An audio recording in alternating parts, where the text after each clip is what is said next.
హినింగ్ వాస్తు తెలుగుకి స్వాగతం మిత్రులారా.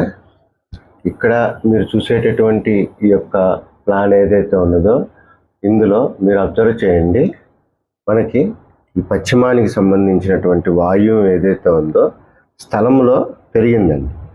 వాస్తవంగా బయట సిద్ధాంతులు చేసే పని ఏంటండి, వాళ్ళు దిక్కులకి సరిపెట్టి చూడకుండా ఇది వాళ్ళు వాస్తవంగా ఈ యొక్క పాయింట్ని నైరుతి కింద కన్సిడర్ చేసి ఇక్కడి నుంచి పూర్తిగా ఈ యొక్క ప్లేస్ వరకు దీన్ని డివైడ్ చేసేసి దీన్ని విసర్జించి దీన్ని ఇంకా వాడకుండా గోడ కట్టించేసి జీవితాంతం అందులో ఒక దోమలు కొన్ని వ్యర్థాలు తయారవడానికి కారణమవుతారండి.